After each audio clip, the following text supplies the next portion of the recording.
Well, something from the old health file for you now. Most of us have had a bit of bad back, at some stage in our lives, and right now at least 40% of the population is suffering from back pain. For those who have it, it's a major, isn't it? It hinders everything you do.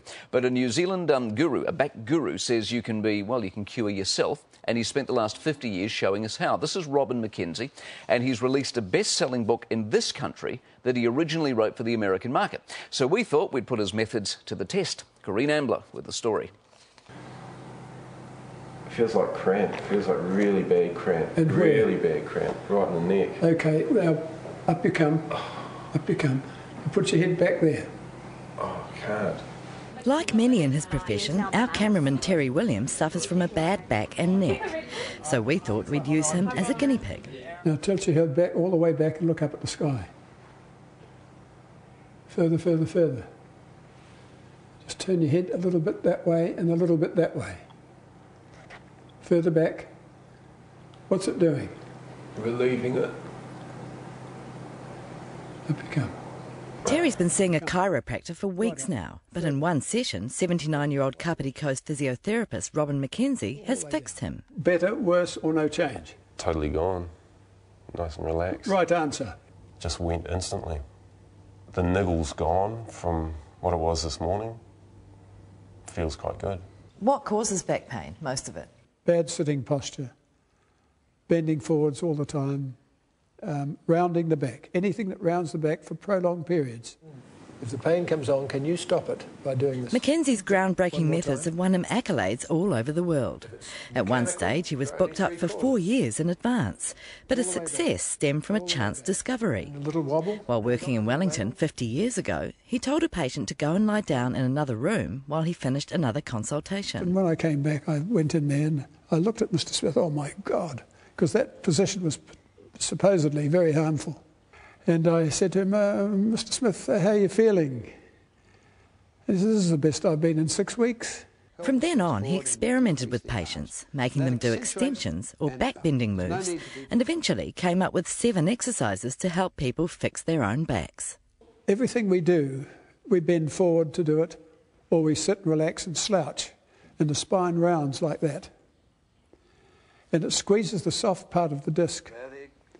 And that can eventually lead to bursting of the ligaments that hold it in.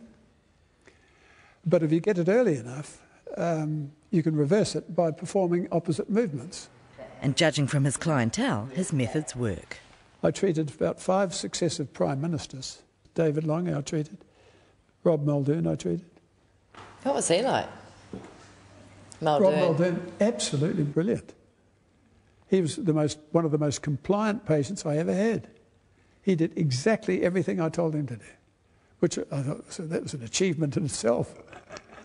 And he'd like to get his hands on our current PM. I saw the Prime Minister on television last night. He was sitting back watching, I think it was the soccer, and he'll get a bad back.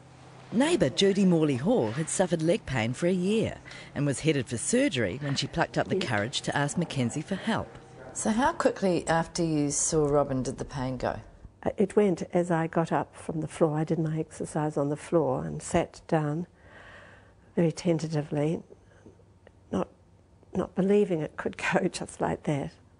In fact, it had gone, and I couldn't believe it. I was incredulous.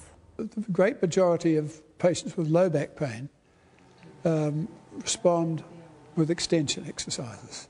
And in the neck, it's what is called retraction and extension. And that little movement at the end. In combination, one alone may not work. So they just need to read the instructions. Life wasn't always this good for Robin and his wife Joy. He once remortgaged his house and left his young family to spread the word about his discoveries in Europe and America, enduring years of derision and abuse from the profession. All the way down. I was voted the most influential clinician in the field of back pain in the United States 3